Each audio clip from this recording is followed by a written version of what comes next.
Hello, everybody, and welcome back to the channel and another episode of the Arsenal Show. Let's play the intro and then we'll get right into it.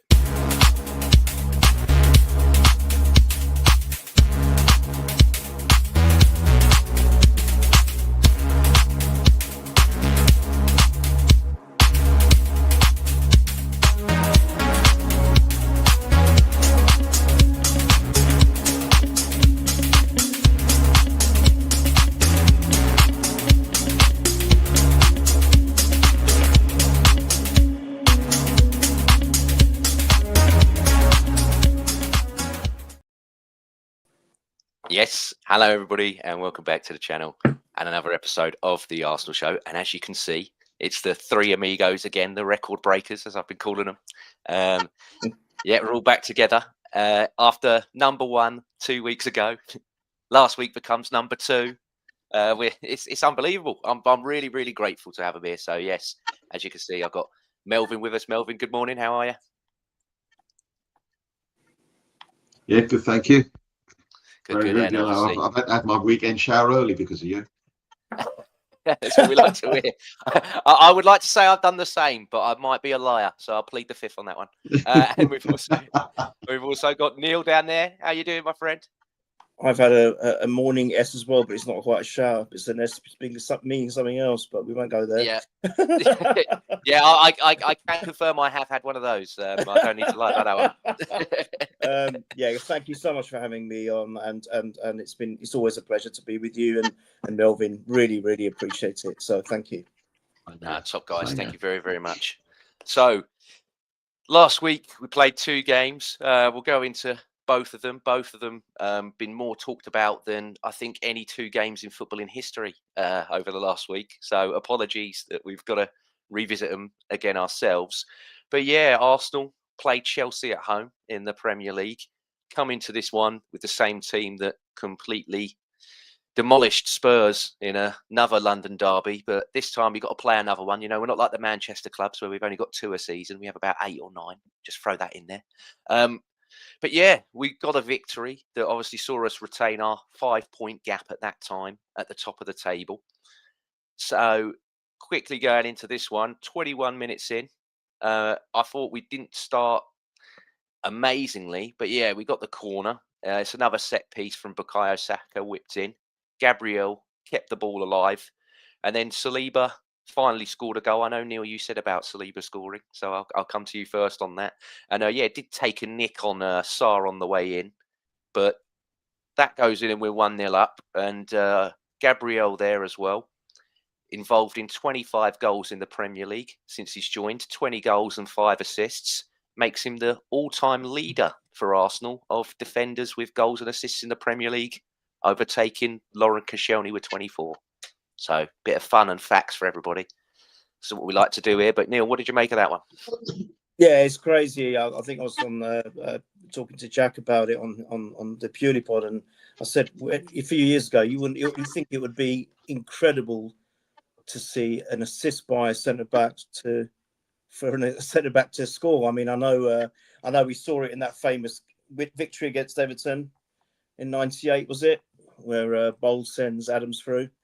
But it's a rare thing, a rarity. But actually, these days, it doesn't really come as a surprise. They're so involved in our set pieces, especially the corners.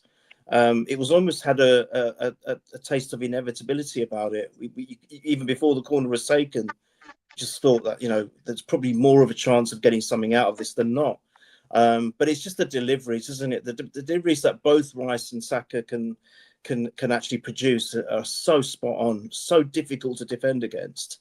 They get them right in the danger areas. Rice especially more in the danger areas. Saka this time a little bit further out in the far post, but still we expected it. It was all planned, I think. And Gabriel, the way he rises above everyone else is unbelievable, and he just goes to show that they are so in the zone when it comes to this particular passage of play that we are very, very hard to stop. And then, of course, Saliba gets a little bit of a deflection, but it was still heading in the net. It was goal bound, so that's why he got the goal. I think it's just magnificent work, and I do want more forward play. I do want more open goal play, but I'm not going to be dismissive of this. And I'm getting sick and tired of hearing over and over again that we are resorting to these kind of tactics, where the game before we scored 4 magnificent open goal, open play goals. And actually they were all very good. They were all very, very good goals. So if we can mix it up with set play and then sometimes where it is just purely set pieces, who cares? We're the ones that are winning. You're not. So shut your mouth, right? No one was moaning when Mourinho was parking the bus and playing boring anti-football. And then all they talked about was his successes, always trying to get one over on Wenger. Now it's our turn. So shut your mouth holes. Yeah, we're top of the league. We're 7 points clear. And we're going to do the quad. End of.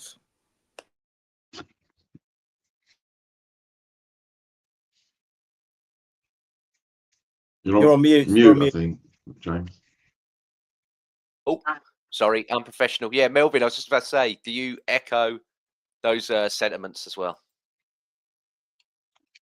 Well, I do actually, and it's quite funny, ironic that an expression that's used in life is perfect for the way they treat Arsenal. When Arsenal do something, they always move the goalposts. Everyone else can do something, and it's fine. But when Arsenal do it, hold on, no, that's not right. It's changes. So it's laughable, actually. As we're winning, it's laughable. But when we're not winning, it frustrates me. It really does, because they're just so jealous. These people, they don't know how to get us. Even with the George Graham days when we were 1-0, 1-0 to the Arsenal, they didn't even like that. No, you should let the opposition score, make a game of it. We should actually do that. So anyway, it's exactly as Neil said, that they want to have a pop at us from any angle. But it's not working at the moment, especially not on the field, because we're winning. Yeah, and straight after that one, as per usual, Arsenal just take your foot off a bit here. And I thought we breathed a bit of life into Chelsea, which I didn't like. They had a corner, which for me, first initial warning, and then there's a really big bone of contention here for some people due to holding, which every team's doing. But again, Arsenal seem to be the ones that are standing out for it. Declan Rice has a potential handball here, and Raya made a great, reflex save, clawing the ball away to prevent it going in there. Did I think it was a penalty? No. I thought that would have, to me, I didn't think it was. But they're moaning about not getting a penalty, but literally the situation right after. And you talked about Saka's delivery there, Neil. I think out of the Chelsea side, I think the only player on the day that I watched him was just like, do you know what, you're a tremendous player. If he could stay fit, I think he'd be right next to Timber as one of the best in the league for right backs, Reece James. And yeah, unfortunately, skims off Hincapie's head into our own net. And it's right at half time, and we go into half time at 1-1, Melvyn. How was things when you were watching this in the ground?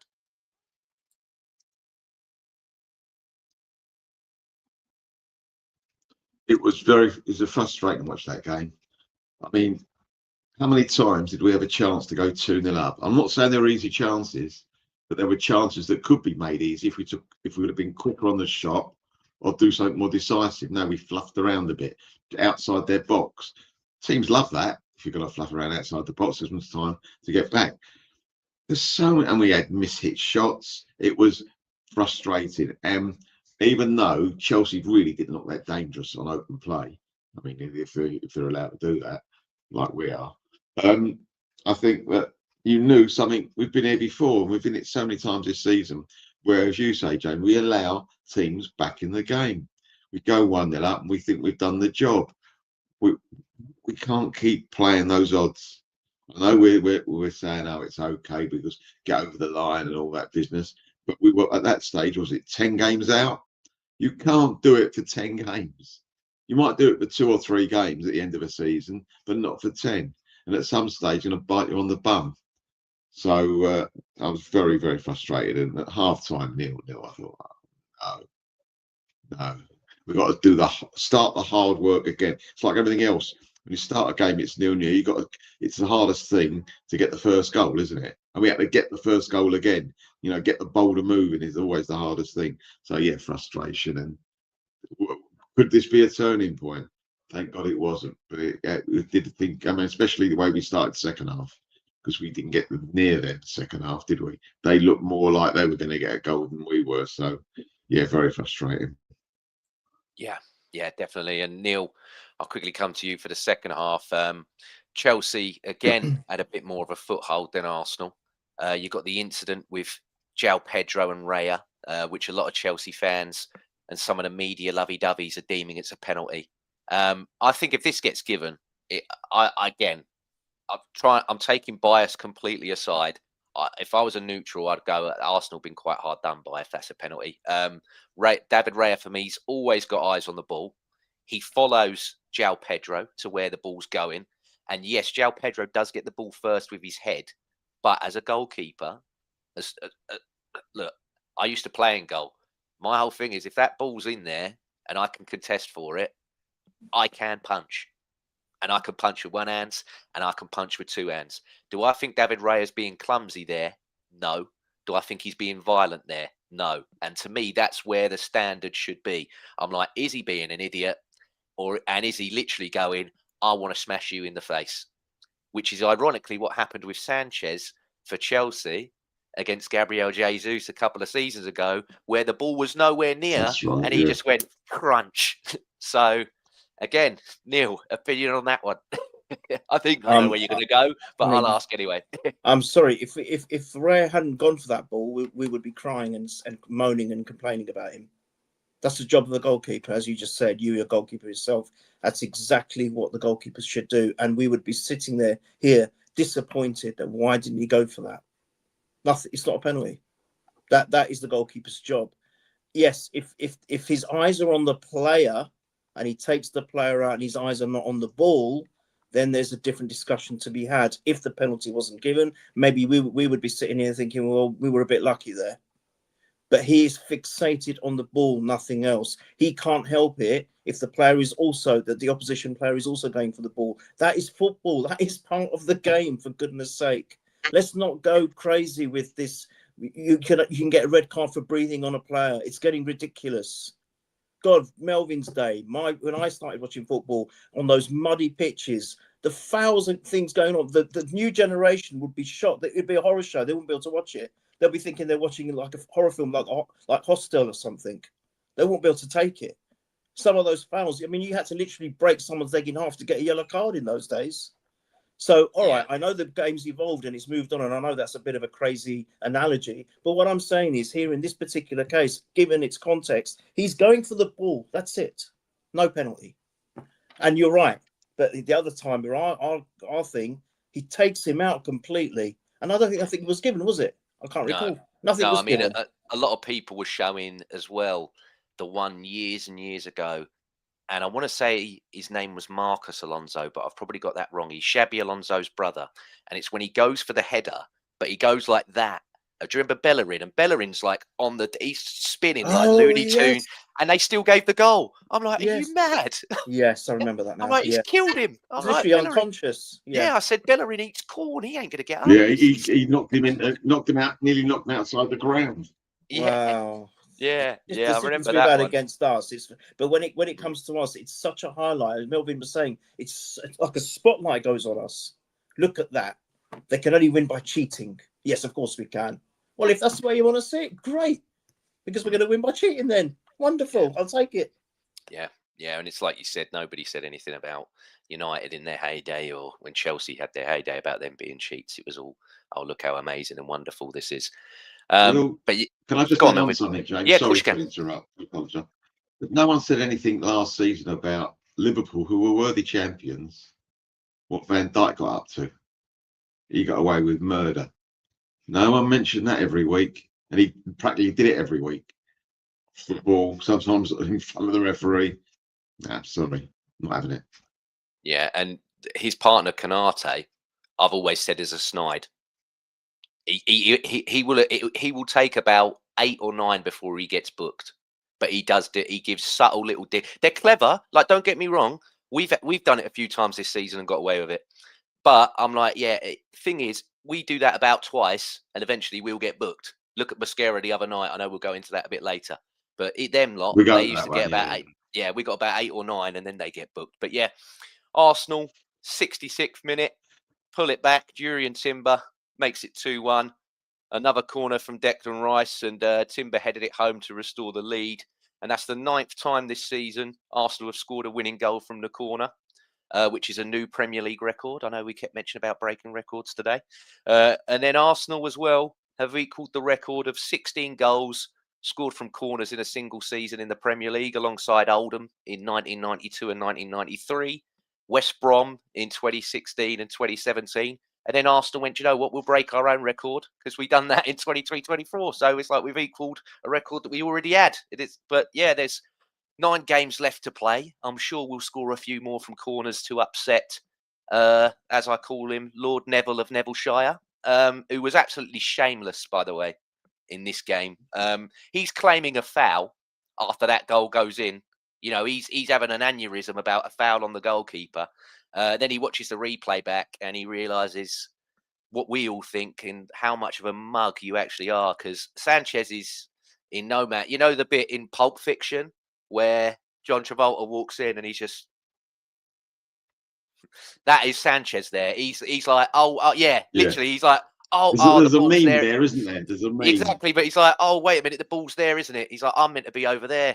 Oh God, yeah, and yeah, I mean, he's a clueless goalkeeper anyway. I think he's useless. He left the complete centre of the goal uncontested, so Timber could just go. Like, he just nodded the ball in. He didn't have to put any, like, you know, neck or power into it. He could just go, Hey, good morning. ding. Good Yeah, morning. good morning. Yeah, exactly. But yeah, I'll touch on that with you, Melvyn. Obviously it bailed us out on the day, but yeah, what do you think of that one? Well, with Neville's commentary, not that he saw a foul, he was wishing for a foul, and it was so obvious. The mask totally slipped. So, I mean, we knew it anyway. I mean, it was not. We didn't. Not even confirmation. It's like we've gone that way. We got the T-shirt from years ago with Neville. He hates us, and it's lovely that we're winning. One of the reasons I want to win this title is because of Neville. I really want him to hurt, because he hates us, and hate's never good. Yeah. So yeah, and the thing on, is, mate. You carry on. It's he'll embarrassing. You've embarrassed yourself once again. definitely, and he'll do his usual of that. He's like, well, I backed you to win the league, so I'm happy, because I'm like, yeah, shut up. Yeah, exactly. Do you know what? Just touching on Melvyn. I mean, even when they scored the equaliser, you straight away, oh, Arsenal have been Arsenal. The smugness in his voice and the happiness and the glee. These so-called so-called professional pundits are supposed to be impartial. Now, look, I actually, even when I listen to Ian Wright when he used to be on a lot and commentate on our games, I'd go, I know you love Arsenal, and we love you for it, but just calm it down a little bit, because actually you're supposed to be impartial. But there's no spite in Wright when he talks about other teams. If you've noticed, there's no real spite with people like Neville and Carragher. You can hear and feel their spite, and they really, and what Melvyn I just think they said. say stick there. Sorry. Yeah. I think with Carragher, I thought you were going to say spit, not spite. Sorry, I got confused. Yeah, that's the other thing. He shouldn't be on TV, Melvyn, for what he did. He should never have been able to be back on the box. It's unbelievable. At least be sacked from Sky. I can't believe I would never get over that. And then maybe he was re-employed. I mean, they did it to Andy Gray and the other horrible, nasty bloke. I can't stand. Hasbulla. Yeah, that's it. Yeah, they did it to them. So I can't understand that. But it just makes me wonder how they can be this way. And it's so palatable. It's so obvious. It's so blatant. And I agree with Melvyn. Not just for us to win it, to get on it, to show one up on him, but so many like him, Melvyn. I would love to see them all with egg on the face. And if we can win the quad, oh mate, it's not impossible. No. But yeah, I'm going to say something better that my wife might be listening. Actually, won't be. But yeah, impossible. Pedro Neto then got sent off for Chelsea after 2 yellows.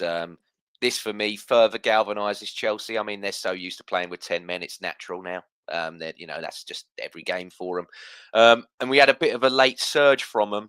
Raya made a really big save from Garnacho. It was like a cross that he thought someone was going to come for, phenomenal. and then he Phenomenal. made a top tier save. And then João Pedro has that overhead kick, which he makes another save from. But he's offside. Gary Neville was willing it to be onside again. We could all see from home. You missed that one as well, Gary. You missed that one as well, son. Yeah. I'm like, you've got more hope monitors against reality, Gary. Hope against reality. But yeah, they've got more monitors and everything around it. They could even see the pitch over the top of the gantry as well as all the monitors. But yeah, he still couldn't see how offside João Pedro was. And then Delap tapped it in, but it didn't matter because he was offside, obviously. And Arsenal saw this game out. But for me, I thought Arsenal all over were dreadful here on the day. I appeared on the Highbury squad and we had a big debate in regards to points over the performance. And for me, look, I think it's only natural when you lack cutting edge in open play from the majority of your attack, like we did in that game. I thought all of them were pretty much rubbish. I think you can grow a little bit concerned regarding the sustainability of that when you're trying to push for a title. I also think as well, like Wolves, we created unnecessary panic that spread into the players and into the crowd as well. And for me, I think Chelsea are a totally inferior side. I know I got so much flack for that when I said that last week on there. But if you listen to, and I know it's hard, but there are sensible Chelsea fans out there. There are. They don't rate this team at all either. They were like, we should have been pummeled because we are, the dogs. But after Pedro Neto's card, and I'll come to you first, Neil, for your opinion, and I'll go to Melvin's. They had 114 passes to Arsenal's 55. And then from the 85th minute until the final whistle, Chelsea had 53 passes to Arsenal's 7. Now, where do you stand on this in terms of this is, the defensive solidity and we're seeing it out? Or are you just like, that is just, again, unsustainable? We shouldn't be, like Melvyn said earlier, we shouldn't be playing percentages. We shouldn't be doing this war of attrition. We've got the players that are good enough to go front foot on a side like Chelsea and see them out. I mean, I'm still on the line of it's title by all means necessary, but I'm like Melvyn in that I'm like, I can't see where this sustains because I've seen the footage of the last 4 seasons and it shows we get burnt in the end. But what say you? Wow, there's so many thoughts going through my head, so just bear with me. Firstly, just taking this game in isolation, you mentioned their goalkeeper, the fact that he was so nervous, the fact that he was pretty much, how can you say, on the back foot with his own confidence maybe. And what frustrated the hell out of me is we didn't take advantage of that. None of our attackers took advantage of that. So that in isolation, yes, frustrated me. And if I'm going to get pelters for that, I don't care, because I'm saying facts here. Secondly, when we move on from the scenario where the game before we were devastating going forward, devastating. How can that change overnight? I don't care how Chelsea set up. We're at home and we do it consistently. Michael has alluded to it. You have, Melvyn, all of us. We get that first goal, we just sit back, job done. No, it's not good enough. We are supposed to be commanding this title. We're at the top of the tree. Let's stay there.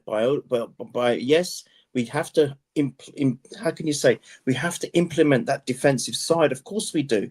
The best title-winning sides have had a great goalkeeper, as Raya demonstrated, with those magnificent saves. I remember 4 or 5 world-class saves in one game. And he's done it before. That is the mark of a champion, where a goalkeeper can earn you 12 to 15 points. Then secondly is the solidity of the defence in front of the goalkeeper. Yes, we need that. But also the modern way of playing. I remember when we used to play back under George Graham, it was that 1-0 and it worked. It worked. But the modern game, the way it's involved, is about free-flowing attacking football too. It's changed a lot. And I'll cite it again. The decent or the title winning sides of Liverpool and Manchester City of late, they knew how to kill off games. They would kill them off. They won't be happy with the 1 or 2-0s. They would just make sure they're dead and buried, and that's it. And we used to do it. We used to do it under Wenger, under his heyday. We'd be 4-0 up at half time, and then we'd take the foot off the gas, and the end result would be 4-0 or maybe 5-1, because the job is already done. And we're at home against the side which isn't as good as us. I agree on that one. And we didn't take advantage of a bad goalkeeper. And I thought, actually, we were the ones down to 10 men, not them. The way I was watching that game, the frustration, I can't tell you. I've been frustrated against the game against Wolves, big time. You know this, James. I was livid on the chat. Now, yes, now you can look back on it in hindsight and think, well, actually, Wolves are not doing bad. That actually wasn't a bad point. Well, yes, it was. We were 2-0 up. We were 2-0 up. Sorry. It was a drop of 2 points as far as I'm concerned. I don't care what they're doing against other teams now. That's a different football game. In our game, we should have made sure we got the win.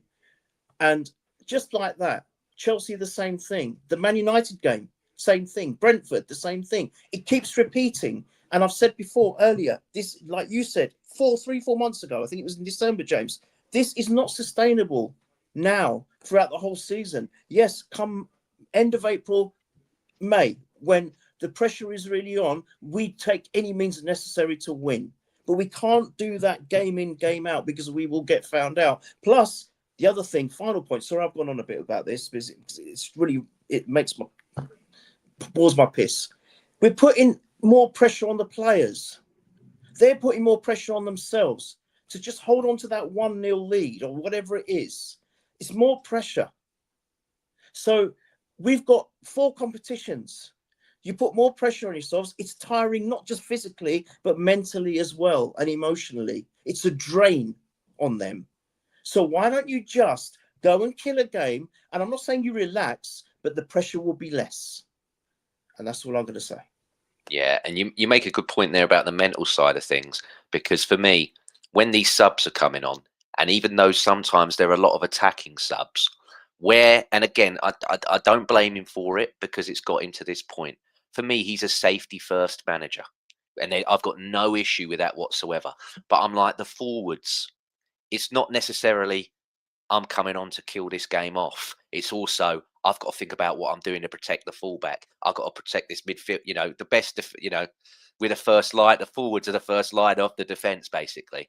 And so it's like you said, yeah, mentally, it's like, I've got to think about, do I actually make that run and try and score another, or do I do? And it's, yeah, I think you've made a great point there, Neil. But Melvyn, where do you stand on this debate before we do the man of the match, which is going to be probably very obvious for that game? And then we'll get into Brighton. But where do you stand on all of this? I know you had a bit of a chat about it earlier, but if you want to expand or what have you, take the floor.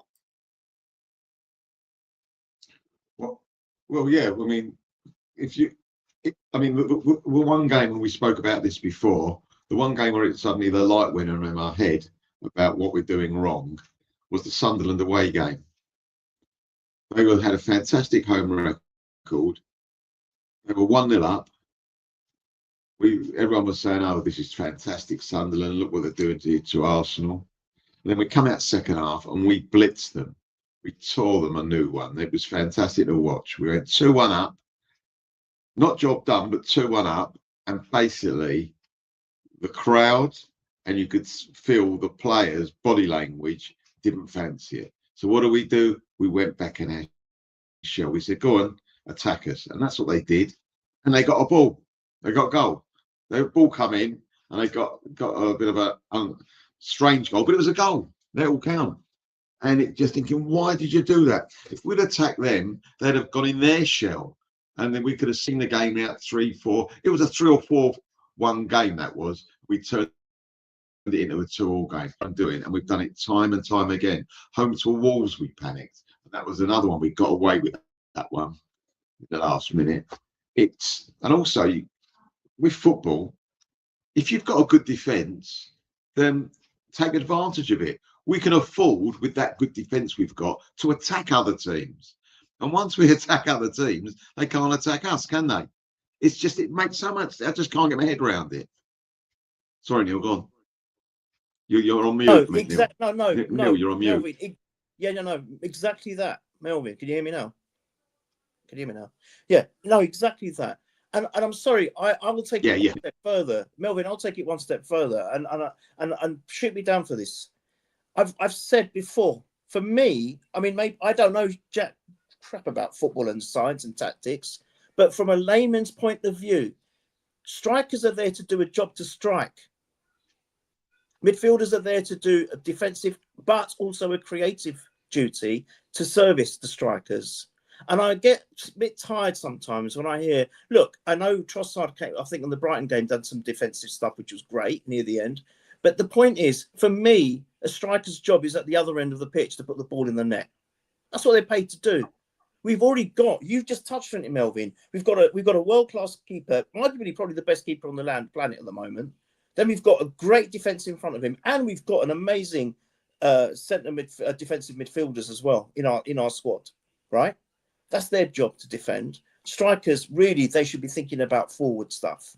And if they can't do that, if they cannot do that, because on one hand, like you just said, James, they're thinking about all my defensive duties. If they can't do that, or they're not allowed to do that, then that puts more pressure on the defence, I think, because the defence are thinking, why aren't you going forward and doing what you're supposed to be doing? And I think this is where we saw that panic moment in Raya as well, where he panicked. It was the Wolves game, wasn't it? And he panicked because we weren't 4-3-4-1 up or 4-1 up, 3-4-3. No, we didn't have that cushion, and he panicked. And I think that sets panic in as well. So it's almost like a double-edged sword. Yes, they're supposed to be helping defensively, but also because they're focusing on that and we're not scoring the extra goals, we're very close to the edge. And I think that can also set panic into the defence and our goalkeeper too. So I see it from a more of a bigger picture, but maybe I'm completely wrong. But I just think that we are too damn cautious. We're not killing games. That's my opinion. Yeah, and we've had this debate before, haven't we? Where we all spoke about when we used to go in the old days, and we'd, I've got it in the background there of the East Stand Upper. I know that's where you sat as well, Melvyn. And like I said, I never come out of games in that time, in that era that I went with my dad. And I was just like, do you know what? Carnu really tracked back well today. He really helped Ashley Cole today, Carnu. I never saw. I was like, "Whoa, Ian Wright! He put some tackles in, didn't he? Ian Wright put a real there shift you go. in. That's what I'm talking about. Yeah. See, that's what I'm talking about. Yeah, but I guess again, I think the modern game dictates that. I know you're panning for nostalgia as well, and everybody does it. I'm guilty of it, but yeah. No, James. Look, I don't disagree with their defensive duties. We saw it in Brighton. So if you look at the Brighton game, as I watched some highlights before we came on. And you see Trossard doing defensive duties, and he did it well. He saved that. He could have been instrumental in saving us, right? Stopping them from scoring a goal. That's great.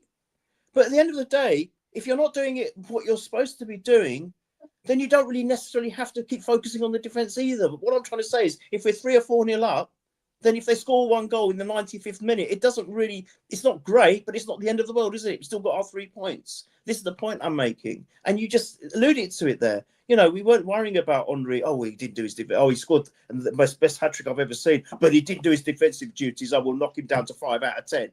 It's nonsense. Yeah, he scored 4 goals against Leeds in one game, but he didn't help Ashley Cole that day. Yeah. So we're going to knock him down a few points. But yeah, man of the match for this game against Chelsea. I will ask if you've got another one. I will go round the circle as per. David Raya. For me, the only one who didn't drop his level. I thought everybody at one point in that game had moments where they were shaky, and he was the only one that stayed consistent. Now, I can go back and do the segment from last week again. Sorry for the audio listeners because you missed this, but I've got David here. So I'll say to David, what did you think of David Raya's game? And he's gone 10. He's given him a 10 again. So there you go. David has come back again for 2 weeks, and he's given him 10 points. So well done. Well done there. But yeah, touching on to the next game with Brighton. Sorry for breaking you again, Neil. I know you like Ask David. I think that's one of your favourite segments of the show. But yeah, we roll into the Brighton game at the Amex. Gabriel Martinelli's the only change here for the side after the last 2 league games. Again, rolled out with a 1-0 win.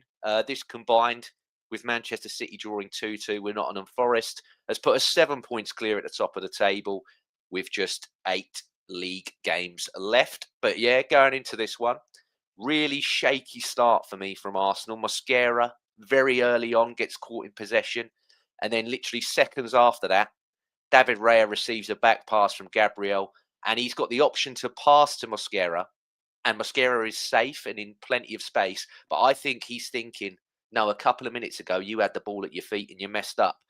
So he's gone the other way, and it's gone straight into the oncoming press of Brighton.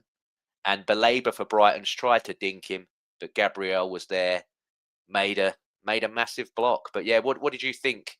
Obviously, before we opened the scoring, and I'll go to you first here, Melvyn, about how we started that game. I was like, I knew Brighton the first 10 minutes, especially after his press conference the day before, and he's not a likeable guy anyway. But I knew for the first 10 or 15, they're going to go really hard at us. So we need to read this well. And I don't think we did that first 5 minutes.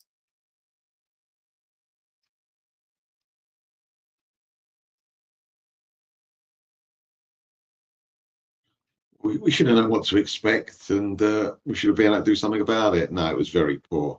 The goalkeeping mistake. I mean, had they scored, who would have known? And then all of a sudden, we're looking at, however great he's been, our goalkeeper, do we point the finger at him for not winning the league? I know it'd be slightly unfair, but you know, these things stay in the memory, don't they? It's just, and also, I mean, Mosquera has been outstanding when he's played for us. It was unusual for him to get caught in possession like that, and he got caught in possession, I think, about a few yards from their goal, just outside the box, wasn't it? Which he never normally does. He doesn't normally come forward that much. He was taken on the new Saliba role, when he actually crossing the halfway line. No, it's very disappointing. The crowd are up. Obviously, it's a tight ground and all that business, and it was very big. I've got something to say about the game as a whole later on, but very disappointing. Have you seen what's just come through this morning? We're not going to get our team news for today's game until later. Normally, it's an hour and a quarter for Premier League games, aren't they? You know, it's normally an hour and a quarter. Yeah. I've been told by someone that Arteta will not give out the team news until, when he's still waiting for it, he gets a phone call from Fabian Herzler about what team he should play and what tactics he should play during the game. So we'll have to wait a bit longer for that. You always get me. You always get me. I think he's being so goddamn serious, and it turns into that. Oh my God, Melvyn, stop it! He does it every time to me. It is funny. It is funny.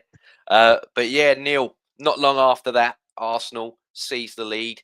Bukayo Saka, who a few minutes before this had a similar chance, and we're all going shoot, shoot, shoot, and he played a cross. I don't know who he was trying to pick with the cross. It was dreadful, but he made the wrong decision.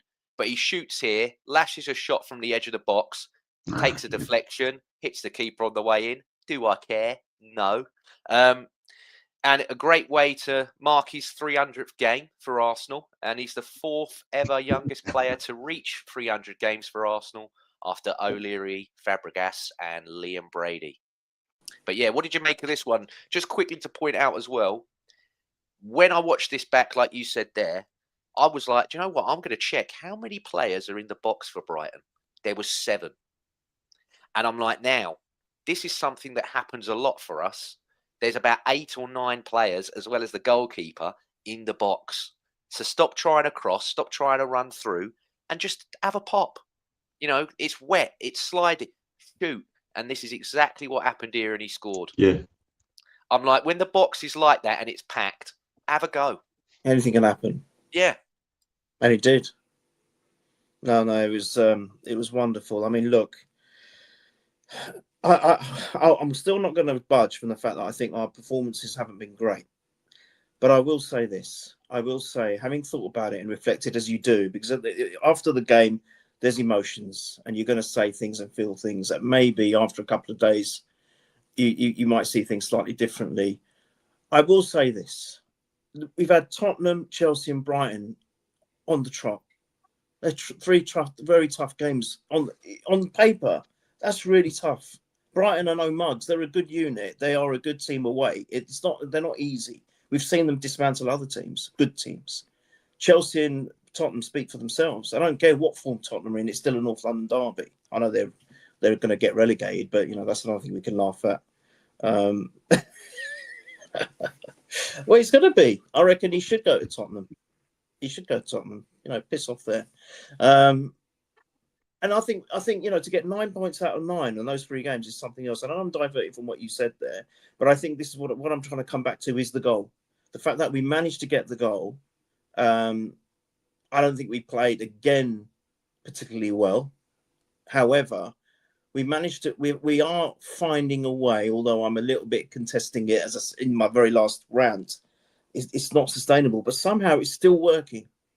It's still working. We managed to get that goal, and James, I completely agree with you that sometimes these teams. There's another way of looking at this as well.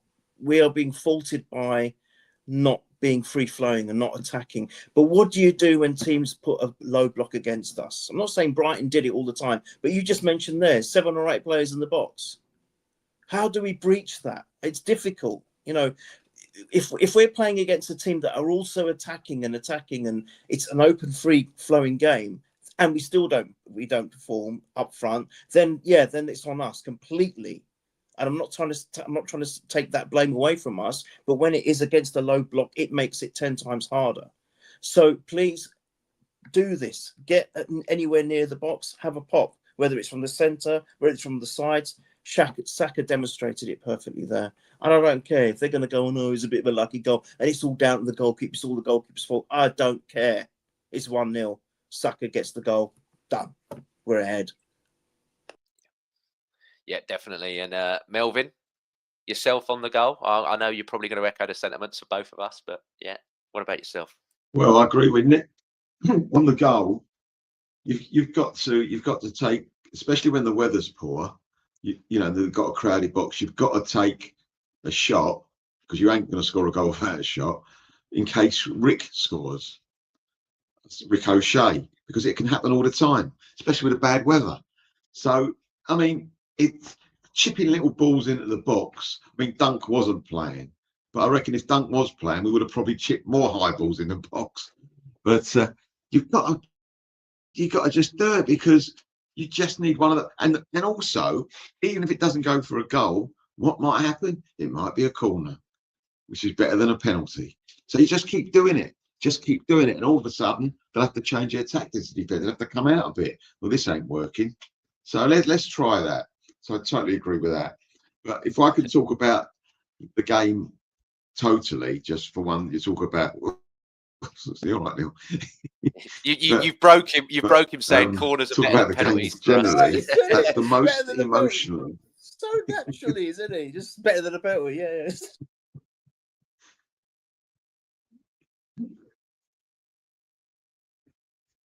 So you're fine. Keep going, Melvyn. You're fine. That was the most emotional I've got outwardly for a game.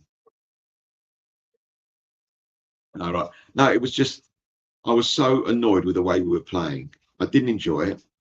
I had Jerome and Craig. We watched it together, and I was I wasn't swearing, but I was really getting uptight. I said, and when it came through the scores with Man City, I go, I don't care. Even if they drop points, which I don't think they will, Man City, because they're going to get another goal. I said, we're going to not draw this game. We're going to lose this game. We were that poor. I felt we weren't doing anything to help us get the 3 points. As it happened, we got it. And I think it was perhaps, people would disagree with me, it was a little bit more luck than judgment. Martinelli nearly gave a penalty away, didn't he? When he evidently he held one of their defenders with not even looking at the ball. Now, that could have easily been given. Now, what I want to know is... For me, it was Melvyn. It was a penalty. Yeah. What I want to know is that, yeah, fair enough. Well, I didn't want to be honest with you. That was such a poor game. I know we got the 3 points. I did not want to watch it again. I didn't even watch Match of the Day when I put it on. I didn't want to know. No interest. And it's like we got beat. I felt we got beat, but got the 3 points, if that makes sense. It was that's how upset I was. But if Actually, Martinelli Melvyn, or any other footballer that wears our shirt gives away a penalty like that, he should be dropped for 5 games.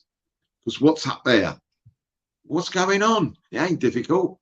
It's not a split-second thing. It just annoys me. Again, stupid mistakes. We've got to get that out of our system. At the moment, we've got away with it. But please God, we can carry on like that and get away with it. Otherwise, we've got ourselves to blame. I was just going to. I completely agree with him.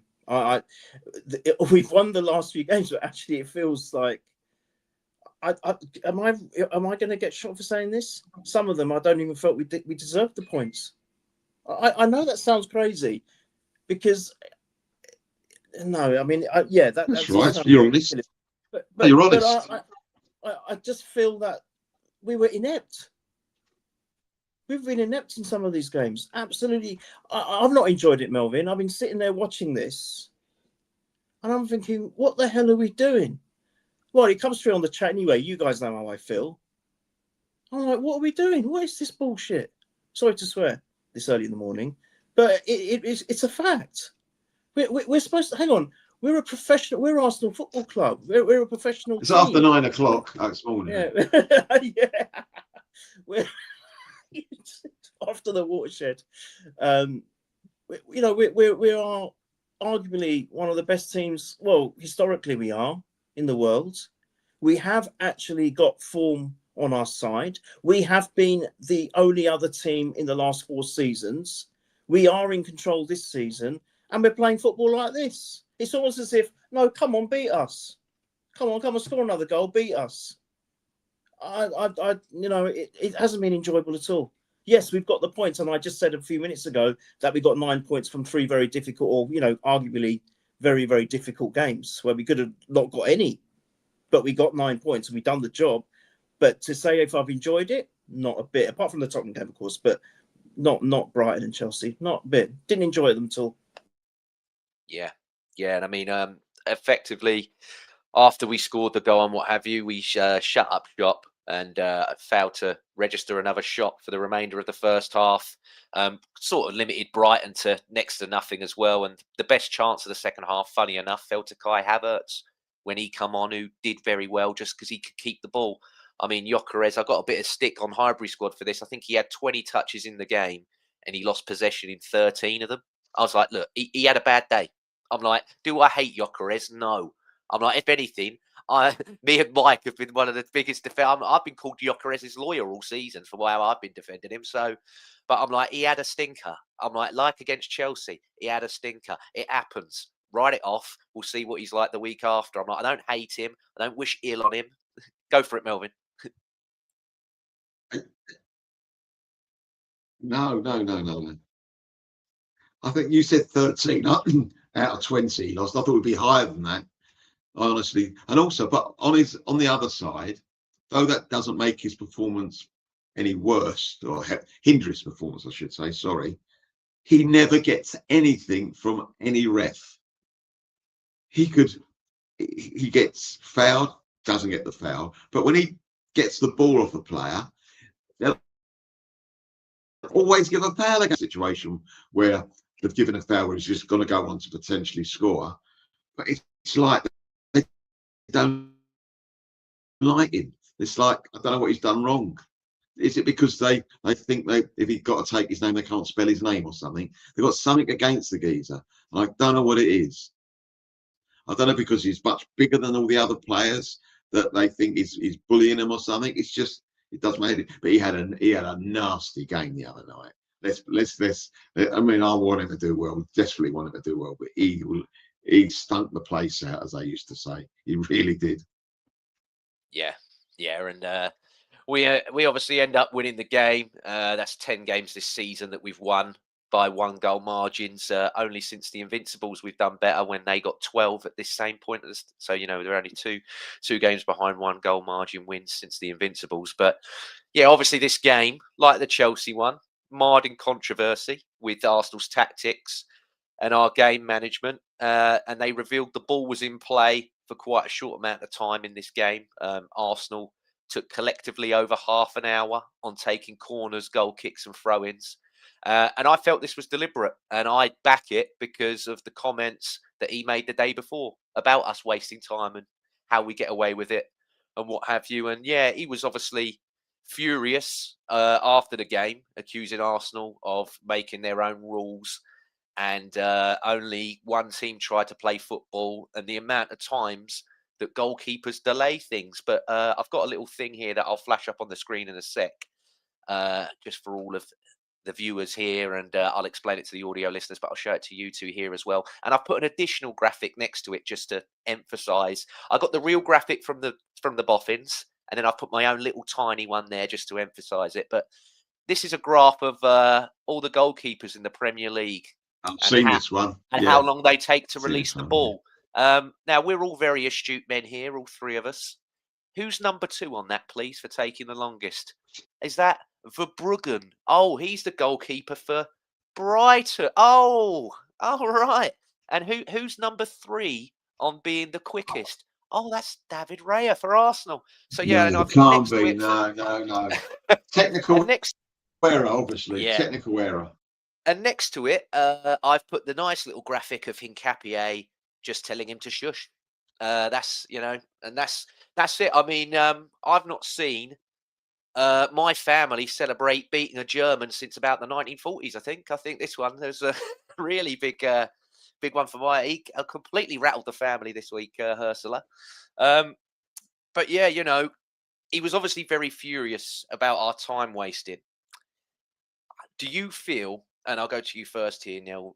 Do you feel it was elite game management which is required to win a title, and winning ugly, which we've been accused of not being able to do for so long?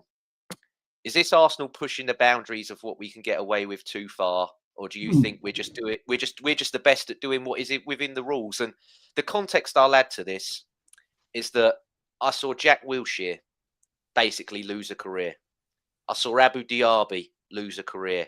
I saw Aaron Ramsey. He continued to have a career, but he was never the player that he could have been. That season, Eduardo Silva. that season where he was just shooting from wherever and it was going in. I was just like, oh my God, Aaron. We were saying he was better than Bale, and Bale was just pretty much on the way to Madrid at that point. He was just shooting from God knows where it was going in.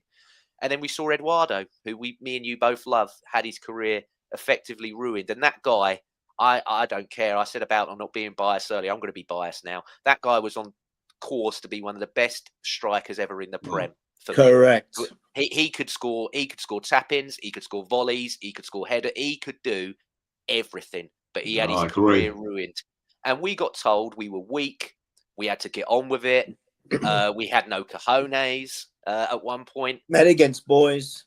Exactly. And it's now again that we're having a bit back.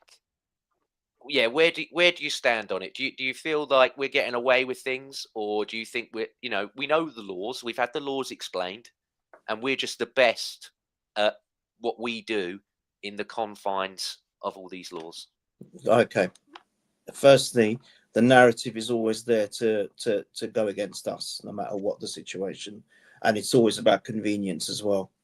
Narrative and convenience to always show us in a bad light and show every other team in a great light. Apparently, only a few days ago, Liverpool were now the new set-piece kings and amazing. Look what they're doing. But we get ridiculed for it. Right, how does that work? And that's just one example of so many. In terms of what we're doing, we're not getting away with nothing. We are playing in the realms of the law, but we're just doing it, articulating it perfectly. We're executing it perfectly. Whether people like me don't like watching it, and I don't like watching it. I want to see some free-flowing good football as well. But if it wins us the title, I'll be the first to celebrate. Call me a hypocrite. I will. I want to win this title desperately, like all of us do. And if it means doing it the not so pleasing way, but effective way, but it's still effective, then my God, we're going to do it that way. So what, right? If playing this way means what Melvyn and I fear, and even you, James, that it's not sustainable and then it starts falling apart, then there's an argument to disagree. But at the moment, from hearing all the noises from outside, they can go and do one. It's all about us and what we do. Couldn't care less. And actually, I'll give the players credit here, because I think they're getting on with what they're doing, and they're not listening to all that noise. They're doing what they're doing. They're probably getting so much stick. Can you imagine at the grounds, especially the away grounds? Can you imagine the amount of stick they must be getting, right? But they're thinking, sod you, we're not gonna bow down to you. And you know what? I love the way you have cited those examples of those poor players that have been dismantled, their careers ruined, right? Because we were too soft. Now we're acting differently, and we're being bullied. We're being the bullies, and we're doing it that way, and we're getting ridiculed. So whatever we do, if we play free-flowing football but not win, we're bottle jobs. If we play hardcore football, we're boring, we're cheats, and we're winning the ugly way. We're going to be I will never win a Premiership that way. Excuse me, mate. Let me give you some facts, right? Why don't you try winning some multiple titles? Why don't you try going invincible for a season? Why don't you be the most successful club in history of FA Cup victories? Why don't you be one of the biggest clubs in Europe for years on years on years, and then come and talk? What have you achieved at Brighton, mate? Close your mouth and sod off to Spurs, because then we'll embarrass you some more there. That's what I'll say. And it's people like him that's echoed all throughout. We are self-contained. We do what we do, and we're not doing anything wrong. And I fully back what we're doing. It's not pretty to watch, and I get frustrated. But at the end of the day, I'm not interested in whatever comes out of anyone's mouth. I'm just interested in what our players do, what our manager does, and what our own fan base does. That's all that interests me. Yeah, and Melvyn, yourself?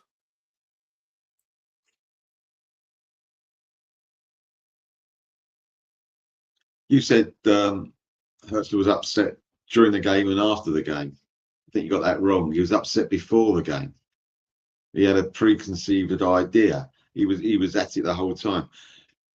It's talk about hypocrisy. How many times you've been at the Emirates and the away goalkeeper messes around with the ball so much it's infuriating.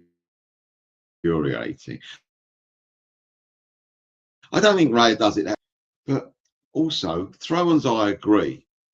It drives me mad when Hincapi and even Timber to a degree, and most certainly Ben White, when they take a throw, you know what they're looking. It seems to me they're looking for not to waste time. I think they're looking for the perfect throw, mate. It's just throw it, and it's in the lap of the gods to a degree. All right, wherever you think you're going to throw it. So that does upset me. They move one way, move the other, especially the away crowd gets shouted, and it's going to be amplified what you're doing. So don't do it. And again, we've got 84 coaches at the Arsenal. Can't one of them become a throwing coach? Take the bloody throw on. That's all you've got to say once a week to them. Take the bloody, and he can go home. He's earned his corn, right? It drives me mad. And also, the player dark arts, as great as City have been over the past 8 years or whatever it is, they've had some great players play great football. They still had to the dark arts. I'm not happy with it, but City had to do it. No one said a word. No one said about who's the captain of City now. Nasty at work. No one says no. No one says a dicky bird. Bernardo referee's Silva, ear. I think. Yeah. It's unbelievable. Yeah, correct. It's in their DNA. Because the other week, which was quite funny, is Rodri saying that they don't get any refs decisions. I mean, hello? I mean, come on, a little bit reverse mirrors. What's he talking about? Everything goes their way. And you know what? When something doesn't probably go their way, it's magnified because they're not used to it. It's like years ago, I remember, in the Beckham team, Man United team, they got a penalty given against them against Middleton at Old Trafford. They surrounded the ref because they couldn't believe a ref had the audacity to give a penalty against United. The same with City. If they do ever give anything against City, it's going to go, how dare, that's not football. So it's such hypocrisy. It might be slow on throw-ons, in my opinion, because we weren't looking for the perfect bit, perfect throw-on. Goalkeeper, hypocrisy, and as Neil says, let them stew in their own juice. Yeah, no, definitely. So just quickly before we wrap up, because I know the TNT coverage starts at 11, so we want to get in front of the old televisions before as soon as possible. Man of the match for this game, I think we might have a bit of a debate here, so I'm ready for it. I was 11th, right? But for me, I've gone for Hincapié. I thought that he was immense here, as well as Gabriel. He had to play left back, then he had to move into right centre back, which he's unfamiliar to because of Mosquera's sub.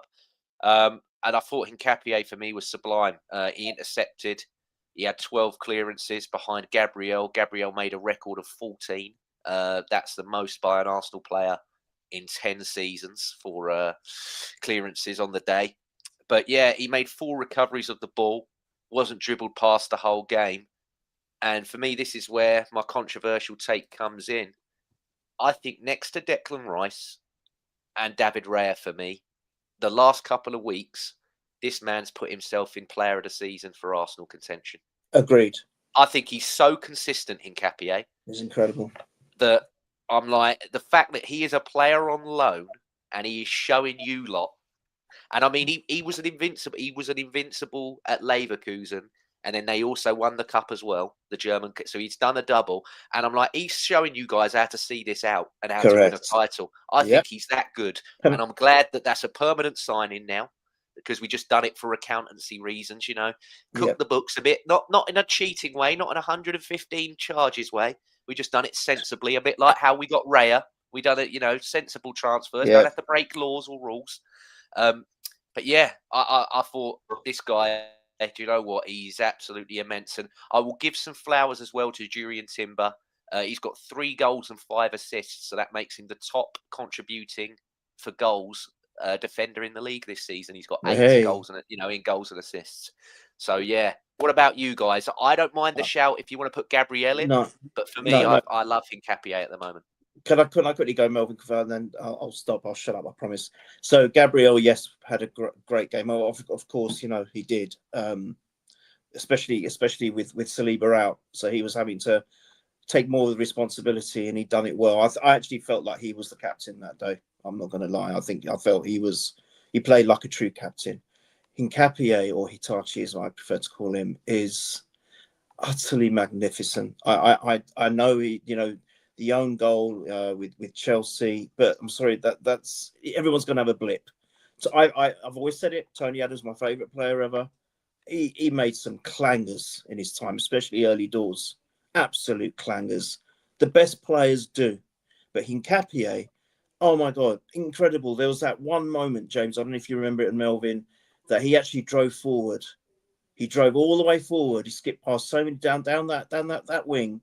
And then he lost the ball. What he does, he doesn't pretend, oh, I've got a foul, I'm injured. He got himself up and he drove all the way back. That is elite mentality. What you just said, he's a winner. And someone who's a loanee is showing everyone else how to do it. Hincapié is the player of the season in the last few matches. Yeah. Melvyn, what about you? Have you got a different one that you want to throw in there, or are you going to agree with the group as well? It's it's very difficult because he's a fantastic player. I don't know. I think he could be, or Gabriel for me. I made him man of the match after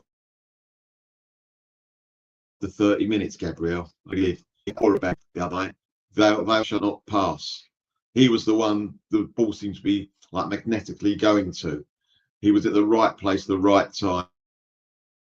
And every, a few things are certain in life: death taxes and us taking up the option of buying Cape when You forgot one. after the Forgot one. Spurs are shite. loan spell. But yeah, I was just going to say as well, obviously you two both have been here longer than me and seen many a centre-back at Arsenal, but Gabriel getting the record of the 14 clearances, the first time in 10 seasons that someone's had more. Where do you rank him in terms of the Arsenal centre-backs now? Because obviously the last couple of years, everyone, and again, I'm not trying to diminish anything Saliba does, but I think the last 2 seasons, Gabriel has shown that if he's not there, I think we miss it because he's got more of the leadership qualities than Saliba's just silk. He's pure silk. Where's Rolls Royce? Gabriel reminds me of the old school that we used to have in that I'm a good footballer, but if you want it, I'll have it with you as well. If you want to have a scrap, I'll scrap you. So it's like, it's your choice. You can play football and we'll have a lovely game of football. But if you want to have a ding dong as well, I'll have a ding dong with you. And that's what I like. I like players like that. Sol Campbell was like that. Yeah. Adams was like that, Yeah. But where do you put him in the pantheon of the Arsenal centre-backs for you two? I would. Melvyn will have more that he remembers. For me, okay, in terms of just ability, he's up there. I'd say top 5, top 6. Yeah, I really would.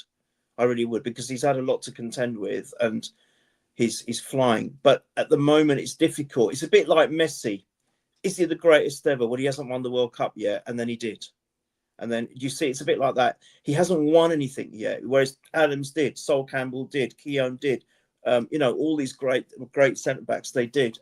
And Melvyn, you'll have more to add to that. I think we're going to win this season. I know we are. And then I think you can definitely say that he's top 5 without a shadow of a doubt. I think what he does, you're right. He's kind of merged the modern day football, the evolved football, and the old school into one. The way he plays, it's insane. I think Saliba's more of the new age, the modern with his silky skills and the way he just moves around, floats around the pitch. But I think Gabriel is more gritty. He's more hardcore. And I think there's a little bit of the old school within him, as you just said. So he's definitely in the top 10 without a doubt. Definitely in the top 10, but I think he's probably edging close to the top 5 when he wins something. Well, when he wins the quad with us, then he'll definitely be there. And Melvyn, what about yourself? Where do you put him, considering all the ones that you've seen over the years as well?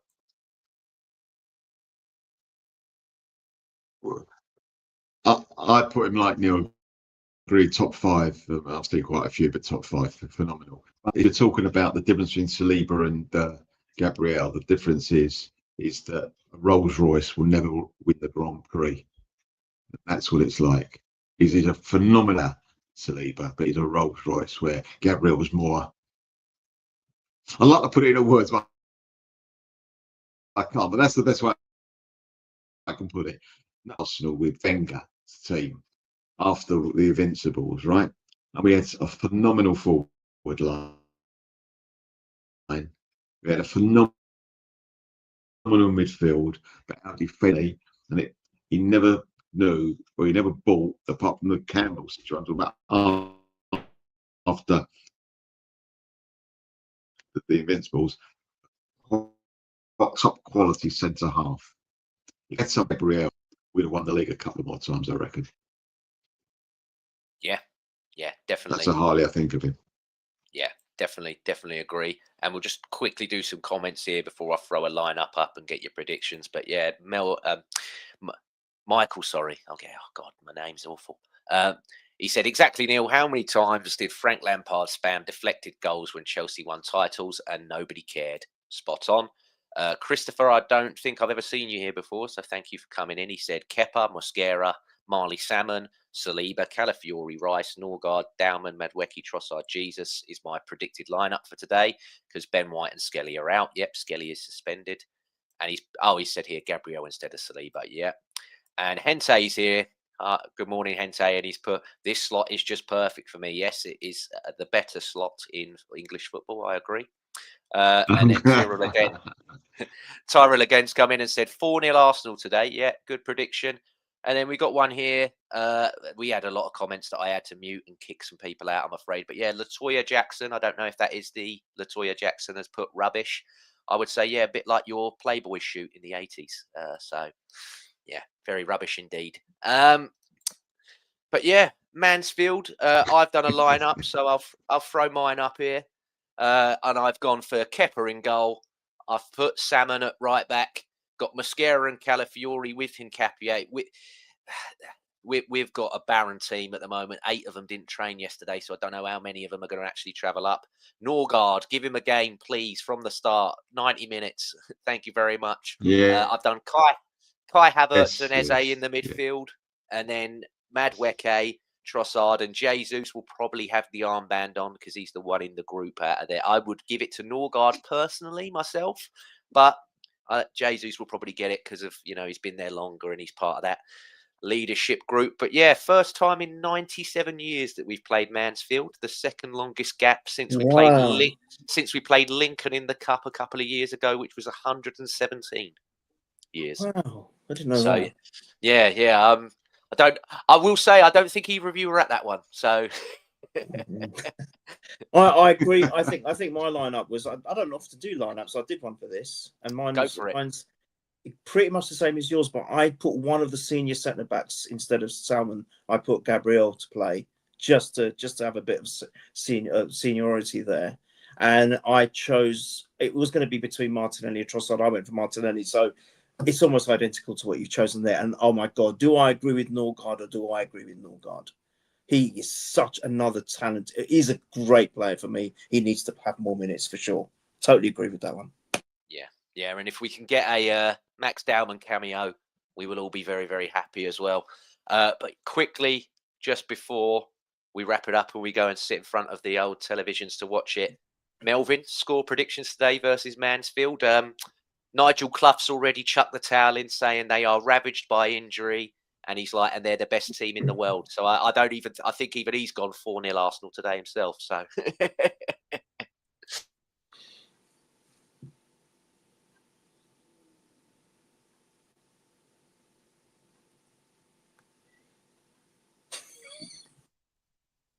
Game. I thought I was that funny. I broke him.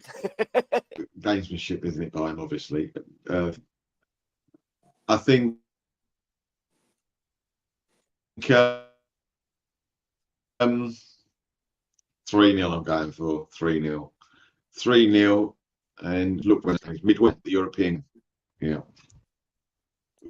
Yeah. Okay, hopefully we'll be able to enjoy this one, boys. Neil, yourself. Enjoy it. Now.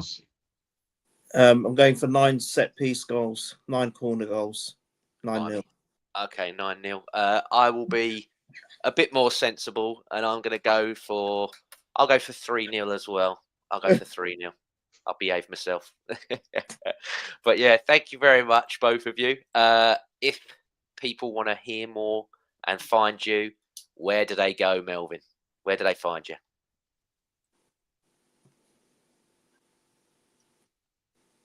When you've asked me this in the past, I forgot to do it because my brain goes to just like Arsenal above all.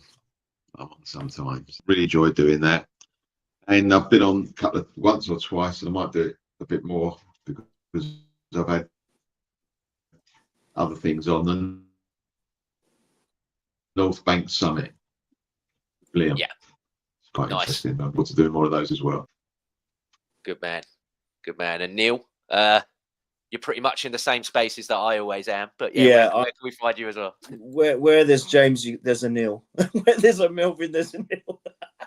No, we'll obviously very grateful to the purely pods, purely Arsenal that Jack hosts. I'm pretty much consistent on there, and then of course Michael's Arsenal above all when he because he does a lot of rotation. He does. Listen, Arteta, Michael trusts his squad, mate.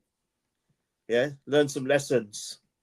Yeah. Do the heavy rotation, all right? So, yeah, Yeah. obviously Michael's fantastic pod as well. And then yourself, of course, here. Always grateful, and it's always an honour. I've been on a few others here and there, but at the moment, these three are the ones most consistent. So thank you all. Love it. Love it. Well, thank you very much, everybody, and take care. Enjoy the game today, and we will be back next week. Come on.